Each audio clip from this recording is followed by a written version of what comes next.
certainly within the SEO industry, having just come from the PubCon conference, there's definitely a bunch of people experimenting with sort of how hackable is our LLMs, particularly in the long tail, right, where things could potentially Yeah. be movable. I Yeah. have to know Well, that I mean, that's unfortunately, yeah, it's the internet. There's gonna be a lot of black hat hackers. There already are. There are people, just doing terrible things, with uh,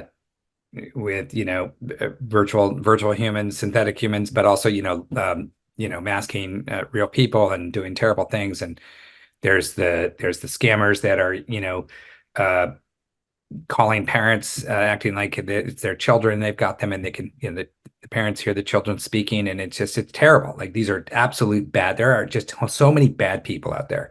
It's amazing to me, and I don't quite get it. But that's the unfortunate dark side of humanity, and AI is a tool that enables that. And I think that that's going to be a reality. So when we're talking to a chatbot, we want to trust that chatbot, right? But it's also, those lines are getting blurred. And I do think that, it's just, this is the way the industry will evolve, that we'll have to trust at some, look, we trust when we put our credit card in that it's not going to get caught. But every once in a while, the bank calls us and says, your card was used and we turned it off and we're sending you a new one. Right. These things are going to happen. And unfortunately, it's a part of the industry. But, with you know, Kevin, with people like you and with a lot of others, smart marketers, we're going to find ways to make sure that green trust light is on, when we're talking with a chatbot, and we feel like we've got a safe connection, just the same way we feel like we know we've got a secure connection when we put in our credit card in.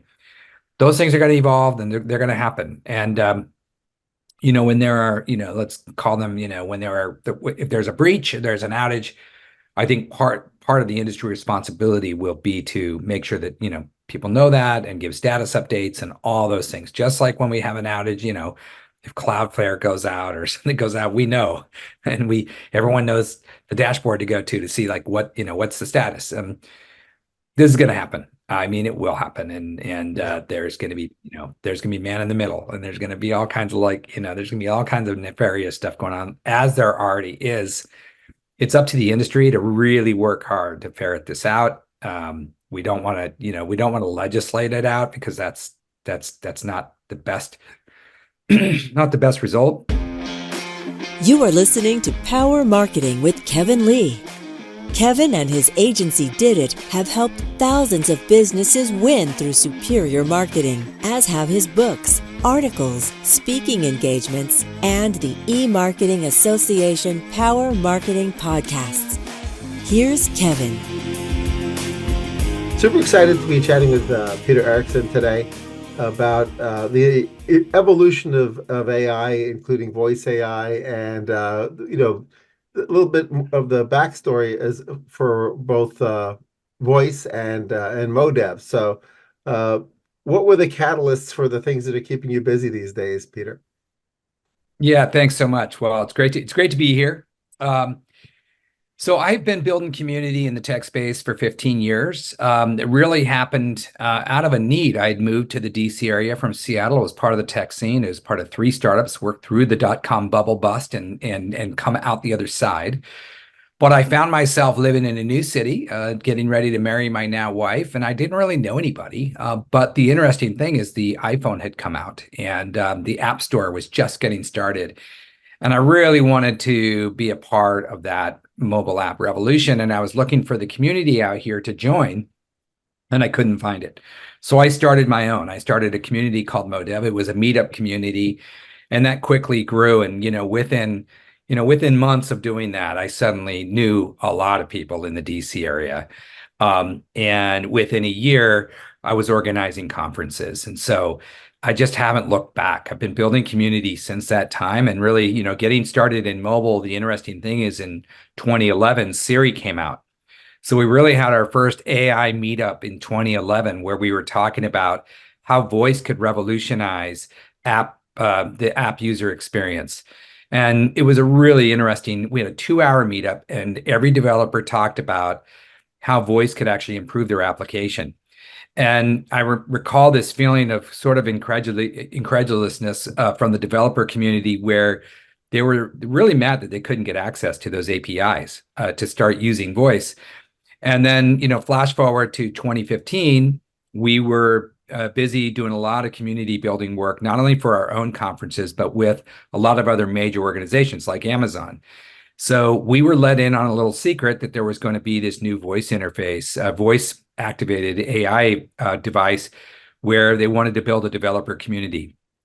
So we actually got to work and we put together a plan to go out and build that community. And we executed on that plan starting in 2016, started to put on a developer roadshow for Alexa and let people get the first look inside, building voice skills. So the whole journey for me in AI, has long background, but then we really got into it. And so we launched a community called Voice Hacks. We went and did 15 different events in 2017 all across the country. We really got to know the space. And the interesting thing is, while we were initially just going to go out and meet developers and teach them about building voice skills, so many other people were coming to these events, publishers and sports franchises and entrepreneurs, people that were just like very intrigued by what this new market could be. So we launched Voice Summit in 2018. We planned on 1,500 people. We had 2,700. We had 4,300 in 2019. And then we all know what happened in 2020. We weren't able to have our live event, but in 2020, we had 100,000 attend or sign up for our virtual conference, and we had 29,000 people at one time on that conference. So we knew that this market was, had a lot of interest, and been kind of riding the AI wave since then. And just to catch people up just real quickly is, the market has changed a lot. So the market for building skills and actions has, that hype cycle has passed, but the market for natural language processing has only picked up a lot of steam. So that's where we find ourselves today. Right. Well, I think the fascinating catalyst now, and the reason I wanted to have you on, is that with all the LLM-based AI, the area that probably poses the least risk for the players that monetize off of a search engine results page to experiment is in voice-based search, whether it's on a mobile device or on a home device, because they're really generally not monetizing particularly well with that anyway if they're not showing a search engine results page. And so the opportunities to experiment and enable the LLM to start answering the voice-based questions, even if the front end for the web or the front end for sort of typed in mobile remains sort of, text-based. So there's a lot of folks who sort of expect some of the innovation to occur within the, voice-based area first, rather than within the text type-in area. So, I'm super excited to see sort of who makes the first leaps in sort of LLM-driven voice search, because there's sort of less headwind. Do you have any thoughts on who you sort of expect to innovate most strongly there? Obviously, you've got new folks like Perplexity that are in the game. I was going to mention Arvind at Perplexity. I think he's, and Perplexity, that team is in a really good position. They reimagined what search could be, and I spoke with him last year, and one of the things that he shared with me was that they thought about search completely differently with regards to indexing the results and what are people really looking for, and presenting it in a way that was incredibly organized. And I think that it becomes almost, addictive for people that use search to go to Perplexity versus go to Google, because it's just all the information that you're looking for likely is going to be there and laid out with reference links and everything. So they've done a really good job. They also, obviously, you can have voice interface on that. And, the thing I'll say about voice is, it's interesting. The monetization of voice is it's almost like it's not a direct monetization the way that apps were. So we don't use voice apps the way that we use regular apps. I think applications are not going to change that much from a standpoint of we're going to build applications that are going to do things for us, we're just going to interface with our voice a lot more. A lot of the technologies that I see, in addition to, you mentioned search, and certainly that's a big opportunity, but there's a lot of enablement technologies that are doing quite well, where it's like the automatic speech recognition technologies. That's a really important piece of this, right? Right. So is because, you know, there's thousands of different ways to ask for the same piece of information. Speaking with Janine Heck at Comcast, who heads up AI for their X1 AI work that they do.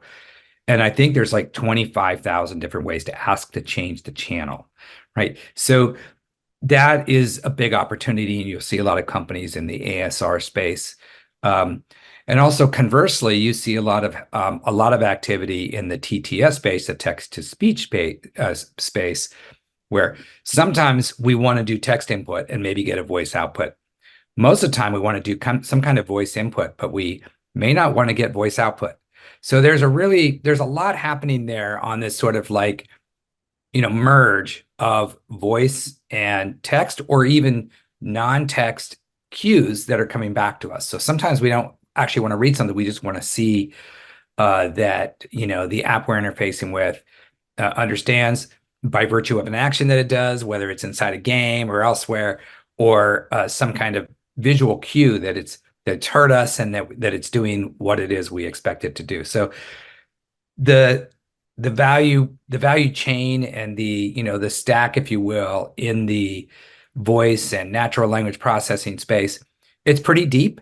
And there are a lot of players up and down that stack. I think about the old OSI 7-layer model that really got all this started, right? And you could see all the companies that grew up and blew up at different layers of the stack. Mm-hmm. That's happening now with NLP, right? And so maybe at the base layer, you've got large language models, or as Amazon likes to call them, foundation models. But yeah, it's ripe for innovation. It's early still in this game.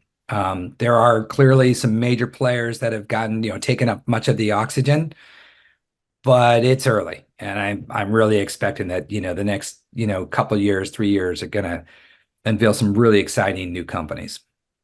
Yeah, I think I agree with you. It's still very early.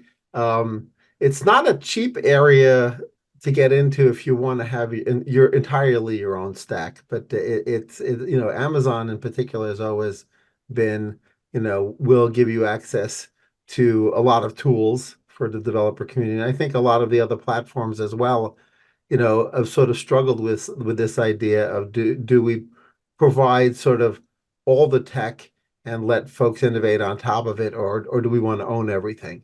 And then there's the open source possibility, right? Where stuff gets open sourced, whether it's like Llama getting open sourced by Facebook, or other Right. platforms being open sourced. Yeah. I read this morning that Elon's going to open source Grok, right? Yeah. So Um, it does seem like there's a reemergence of sort of open source as the new normal there. And of course, I guess Elon's argument and litigation argument with OpenAI and ChatGPT is that it was always supposed to remain open source, right? And that to some right. extent pulled the rug out from the industry by closing it up because it was too dangerous to leave it open source. Do you have any thoughts on whether sort of open source is the future, and whether that's going to be the engine or the gasoline that's driving a lot of the innovation? Well, it's going to be a combination. I think that, open source is going to be a big part of this, but proprietary technologies is just the way that the industry likes to work for a number of different reasons, right? To protect intellectual property, and to build intellectual property. So there's going to be a combination. I use Red Hat as an example, right? So Red Hat, the open source Linux kernel, got very, very popular, and then Red Hat, built a multi-billion-dollar empire on top of their open source tools, and a lot of the work they did was service-based, but it was building proprietary, extensions of the open source kernel. And so, that's just the way I think the market will evolve, and it will be a combination of both. And that's just, I think that's just a function of the market. It is good to see so many different open source, possibilities, Anthropic and and so many others that are, that are coming out of the market as well. That Facebook's Llama, and then I just read this morning about Grok going to be open sourced. So a lot of options for developers, and that's great. Is access to the tools, and if you saw what happened last year in 2023, there was a rush of startups that basically got access to the OpenAI APIs and started building companies on top of it. But a lot of them were successful in getting funded right away. But I think now investors are a little bit more savvy, and they can see like, okay, so you're building on top of some APIs that are proprietary, and that's not always the best thing. For long term, you just never know what's going to happen in that case. And a lot of examples we can point to from other platforms that changed their developer rules and wiped out a bunch of companies. Twitter went through that when the Twitter network was open early on. You remember those early days? You could build all kinds of like really cool extensions. There were whole companies built, and then when they changed their rules, suddenly it was just like, wait a minute, our entire business goes away when you do that. So and it's because those companies, they felt like they lost control of their networks a little bit, and people were monetizing in pretty big ways things that they would eventually want to be able to do. So I think caution to the wind for developers and for entrepreneurs that open source is probably a better long-term strategy from I'll say strategic end, from a strategic standpoint. But proprietary technologies are going to play a role, and they play a role for a reason, and that's going to continue to happen. Yeah, the other thing that I'm sort of waiting to see, obviously, as somebody who lives and breathes in the marketing world, is search, since GoTo.com, which went public as Overture and became got bought by Yahoo, and of course Google launching AdWords. Search has been paid for, right, with advertising for ages. And so that requires a search engine results page. Voice-based interaction with data often doesn't have a search engine results page, although in some cases with mobile devices still you'll get a SERP if you put in a query via voice. But increasingly people are asking sort of questions with the chatbots where it's a single answer, right? It's a winner take all scenario. And often there's no monetization of that from the typical advertising methodology or modality. So that will require, certainly over time, maybe these companies are willing to subsidize this, but ironically, the interaction via voice tends to be actually more compute intensive than the SERP was, right? So it's costing more and more to give you the single answer than it did to give you 6 or 10 or 20 in a list. Right. And yet, you need a way to monetize, right? I guess, Perplexity hasn't quite decided yet how they're going to do it on their front. But, and people are willing to pay money, right, to be delighted, right, and to have access to great search results. And so you end up having sort of a similar challenge to the publishing industry, which is, do I have a subscription model, or am I ad supported, or is there some hybrid, right? And so do you have any predictions of sort of how that shakes out in the AI voice community? Yeah, it's really interesting. I can see a monetization model with Perplexity that would be, sponsored content, and I think I'm a subscriber to their platform. As am I. Yeah. Yeah. So I pay for that delight, right? I'm not paying Google $20 a month to use Google search, right? So a couple of things, just maybe a prediction. Perplexity is going to get acquired. I mean, they're going to be acquired, I would say fairly soon is my guess. I mean, probably in 2024. And I wouldn't be surprised if it was not, if Google wasn't the acquirer. It just seems to me it would be a great result for them, but it probably, could be Microsoft as well. And it's probably going to be, one of those two. I don't think Amazon would do it. They're just not in that game. But that's just a prediction, but I can definitely see where there's going to be a new model for search, results, and the monetization's probably not that hard when you think about when you look at Perplexity and you look at the way the results are given.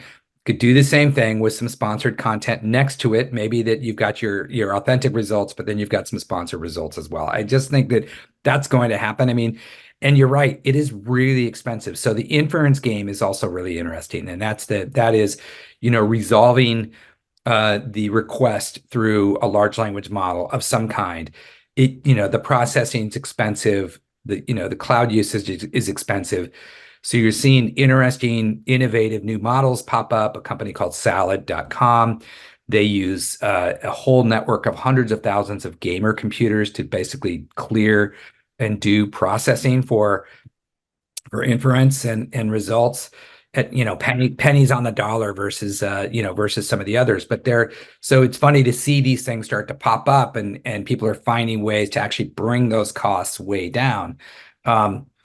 And we're seeing on the compute side, we're seeing companies come out with claims that they're 10x the GPU power of the latest NVIDIA GPUs.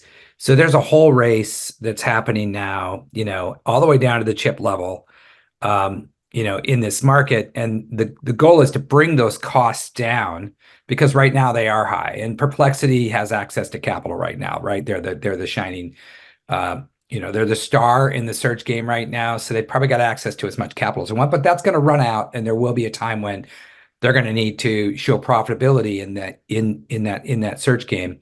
And I'm not sure subscriptions are going to be able to get them there. So it's interesting. I do, actually, there are probably several other Perplexities out there now. I haven't looked and, done a comparison, but there's got to be, and I would imagine Google's got a Skunkworks internal team doing very similar type work and presenting, results. So, it's an interesting time. There are forces at work, and I think you rightly point out that cost is a big one. It's a barrier. It's a barrier right now, but expect a lot of innovation there. We're seeing it, and so costs will be driven down.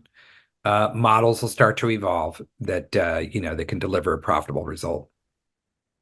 Yeah, and this may not be an area that the folks at your conferences have spoken on, but when you're talking about voice and talking about innovation within voice, obviously, the first set of code is often English based, right? It's Yep.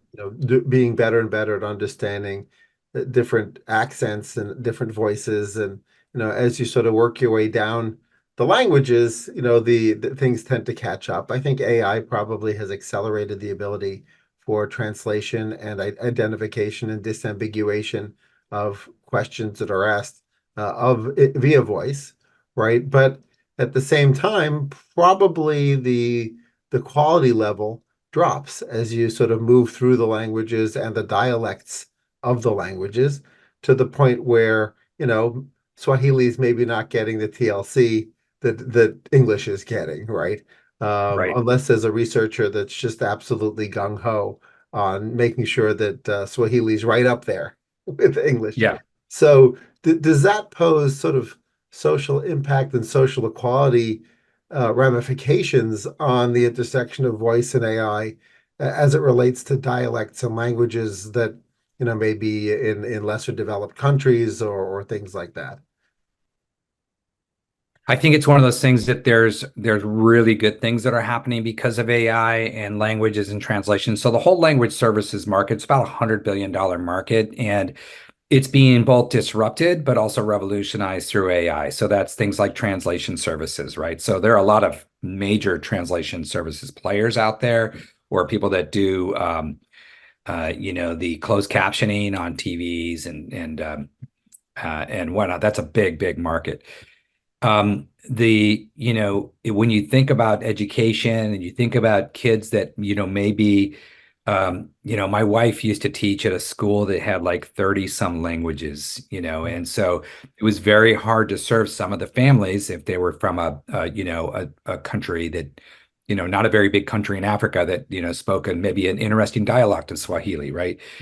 AI does promise to actually make education more accessible to a lot of people. So there's a benefit there. But I think, the same dynamic is happening with language, that might be happening even with images. So when you go look at, images, they're all morphing to sort of like, what AIs do is they train and they become sort of like, so if you said, show me um, a college woman on walking through campus, it would likely, and you asked it 100 different times, the images all would look somewhat similar, right?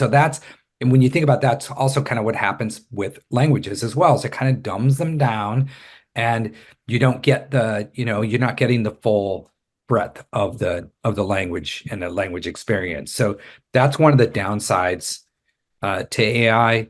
The big benefit though is access. So I think it's more access to education, more access to services, maybe easier for people let's say going through an airport to find services Hmm. if they can, find a translation kiosk that can help them in their language. So maybe it's not going to be perfect. Um, and perfect shouldn't be the enemy of the good in this case. I think just as I kind of use the image example, AIs will get better. And that's one of the things is can they, when will that happen at what scale? There's a lot of already, stories about how, GPT-4 getting worse over time. It's getting worse in some areas, getting better in other areas. It's not like a linear, climb. It's gonna be lumpy. Um, I don't say that's true of the AI industry. It's going to be, it's certainly not a straight line as we've seen in the last, 16 months. It's like riding a bull in a way, but, but, exciting nonetheless, and a lot of opportunity for innovation. So, given that you're probably instrumental in planning out the agendas and topics for your upcoming conferences, I would imagine the speed of change makes it somewhat challenging to, put together an agenda and put together the speakers, given, that this morning Grok is going to go out open source, and that may suddenly, have you, oh my, we need like a is open source the future session or whatever. So Right. so how are you dealing with the rapid pace of change as it relates to locking in conference topics? And are there specific topics that you think are sort of foundational that you can be confident, like, okay, I can certainly make this my keynote, I can certainly make these my anchor sessions Yeah. for the Funny, conference? funny story on that. Last year we had our call for proposal. Our event was in early September. Our Voice and AI was in early September. We had our call for proposals that ended, I think, March 1st. And GPT had come out in basically December, before people really started to get their hands on it.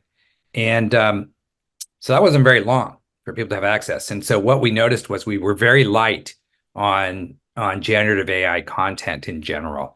So we had to open our call for proposals back up Hmm. and then close at the end of June so we could go get, so one of the things we do is we do an open call for proposals. We want to see what the industry wants to talk about. That helps us plan an event that's reflective of where the market is. And that's a Modev way. So we don't just curate the conference start to finish. We really want to see, a broad spectrum of talks and speakers, and then those talks are awarded on the merits. And we put together a panel. Couple things we're doing. One, we're extending our call for proposals again, just to get the latest and freshest content. Our conference is at the end of October. In fact, we're co-locating GovAI Summit and Voice and AI because we have a big enough venue to do that, and can fit thousands of people. So we're excited about kind of this intersection of those two markets. But another thing, we're borrowing. I went to Davos this year and had a great experience. One of the things I loved about it was there was a series of houses. So there was the AI house, and there was there's a crypto house, and there was the equality lounge put on by Female Quotient. What a wonderful experience that was. And I've been managed to go to a few of their equality lounges at different conferences. But what's different now is that these houses, and we're putting together 14 different houses inside of the Hyatt Regency in Arlington in October, and they're going to be themed. So, for open source, there's going to be called the open house, and there's going to be the ML house, there's going to be the transformer house and the GPU house. So you get where I'm going with this. Yeah. So what that does is that becomes the topic in that space. Now, those spaces don't look like a typical breakout room at conferences we've done in the past. These have, sectional sofas and coffee bars and highboys, and then a cool, small, intimate stage in the corner with very tight seating. The idea being is, the conversations that happen in there are very relevant to that specific topic. So in a way, that's how we're overcoming this challenge of like, how do you plan a conference months in advance? And then by the time technology is moving very quickly. Yeah. So we leave it open a little bit, and we'll let those conversations come together. So we will have pre-programmed a lot of the conference, but we're leaving a lot of it open as well. And we're excited about this format and sort of bringing a new way to convene, to our conferences and to the market and to our attendees. Right, right. One of the things I'd love your thoughts on is sort of whether or not you feel like AI results or AI conversations that are being had with chatbots will manage to properly be a meritocracy, right? Because the Google engineers versus the SEO spammers, the black hat spammers in particular, right?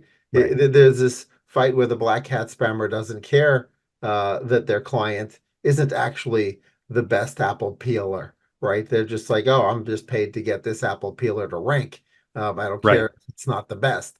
But of course, the Google engineers want to delight the consumer. And so they basically constantly tweak the algo to make sure that the search engine results are as close as possible to a meritocracy, right? The best should Right. rise at the top.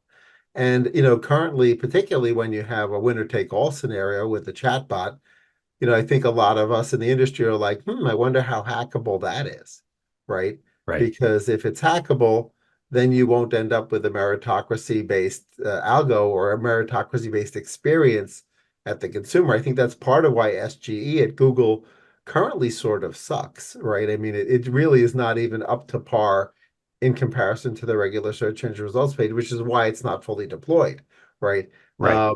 And so, it's more important even than ever to have to have the best results, putting aside hallucinations, which are even a bigger Right. problem, right? Because then you like really can send somebody down a rabbit hole of misinformation. Yep. When do you feel, how do you feel that will evolve, right? Do you feel like, first of all, is it going to be hackable? Are there going to be sort of black hat AI actors? Certainly within the SEO industry, having just come from the PubCon conference, there's definitely a bunch of people experimenting with sort of how hackable are LLMs, particularly in the long tail, right, where things could potentially Yeah. be movable. And I Yeah. don't know Well, whether I mean, that's unfortunately, yeah, it's the internet. There's gonna be a lot of black hat hackers. There already are. There are people, just doing terrible things, uh, with virtual humans, synthetic humans, but also masking real people and doing terrible things. And there's the scammers that are uh, calling parents, acting like it's their children. They've got them, and they can the parents hear the children speaking, and it's terrible. Like, these are absolute bad. There are just so many bad people out there. It's amazing to me, and I don't quite get it, but that's an unfortunate dark side of humanity, and AI is a tool that enables that, and I think that that's going to be a reality. So when we're talking to a chatbot, we want to trust that chatbot, right? But it's also, those lines are getting blurred, and I do think that it's just, this is the way the industry will evolve. That we'll have to trust at some. Look, we trust when we put our credit card in that it's not going to get caught. But every once in a while, the bank calls us and says your card was used, and we turned it off, and we're sending you a new one. Right. These things are going to happen. And unfortunately, it's a part of the industry. But, with Kevin, with people like you and with a lot of others, smart marketers, we're going to find ways to make sure that that green trust light is on when we're talking with a chatbot. We feel like we've got a safe connection, just the same way we feel like we know we've got a secure connection when we're putting our credit card in. Those things are going to evolve, and they're going to happen. And when there are, let's call them, if there's a breach, if there's an outage, I think part of the industry responsibility will be to make sure that, people know that and give status updates and all those things. Just like when we have an outage, if Cloudflare goes out or something goes out, we know, and everyone knows the dashboard to go to see like what's the status. This is going to happen. I mean, it will happen, and there's going to be, there's going to be man in the middle, and there's going to be all kinds of there's going to be all kinds of nefarious stuff going on, as there already is. It's up to the industry to really work hard to ferret this out. We don't want to legislate it out, because that's not the best, not the best result. I don't think. As we're seeing like coming out of India, where you've got to go get an LLM approved by the government. Well, that doesn't sound like a great path. So I think that it's a reality, unfortunately, on the downside. But we're a bunch of smart, creative individuals globally. There's people from around the world working on these problems, and so let's have the good guys outsmart the bad guys more often than not. Sure. Final question is, with the models, or good models starting to require less memory, potentially, and with some of the processing power needs having less of a chip footprint, a lot of folks are expecting that Apple will essentially start to empower you with something local, whether it's your watch or your phone, Yeah. that's Yeah. LLM enhanced. It certainly can't be a full LLM, but it would of course be more hyper personalized potentially than sort of a cloud-based LLM that you might interact with, from Yeah. another provider. Do you have any thoughts on the innovation in that area, given the fact that the silicon is getting better at handling AI at the same time as people want to be delighted with things that are more hyper personalized to them, as opposed to just asking, what's the best conference venue in Arlington, and everybody gets basically the same answer, right? Yeah. Well, I tell you, I believe that a lot of people, everyone's been waiting for Siri to get good. So, I expect, and I think can't remember who I was talking to. Gosh darn it, just last couple of days about iPhone 16, and they said they believe the iPhone 16 will have an LLM, and light came on for me as well. I was like, oh yeah, I think that's probably where some innovation may come for Apple. Is there maybe an onboard LLM on a phone would make sense. And like I said, I mean, Siri can maybe it'll be part of Siri, and Siri will have her day. Right. And although, I have to say, we can thank Siri for, really getting people started. I mean, their speech to text capabilities. That's really what really onboarded a lot of people onto voice, was just using their phone and doing speech to text. So, thank you, Siri. But I do believe that Apple does see that as an opportunity. I really hope that they do, because I think they've got to. They have to. I mean, iPhones are wonderful. Trust me, it's an amazing device. Like, it's unbelievable. But keep innovating, keep pushing. I mean, they were the ones that introduced a whole new market, with the smartphone. So take it to the next level. Great. So if people want to learn more about your conference and yourself, I guess for you, LinkedIn will be a great place. But if they want to learn more about the conference, where should they go? Yeah, so all our conference information is from our main site, modev.com, but you can also go to voiceand.ai, govAIsummit.com. And we have some special things we're looking at launching next year in 2025 in Dubai, our conference called Generate, GNRT.ai. We were planning to launch it this fall in a kind of a small beta launch, but I think we're going to wait and really try to do something spectacular next year with that conference. It's the bringing together of all the experiential, so Vision Pro, OpenAI Sora, and sort of this, this experiential convergence that's happening. So it's not really defined in terms of a market, but we believe there's an opportunity to bring people together around this exciting new world that's being created before our eyes.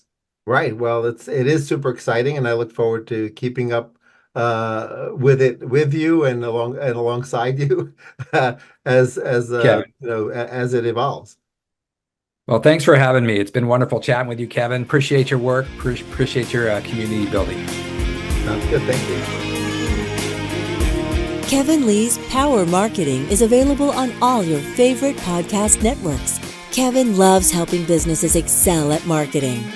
Having marketing challenges? Just like Santa in The Miracle on 34th Street, if Kevin can't help you, he'll know someone who can. Find him on LinkedIn, subscribe, or follow.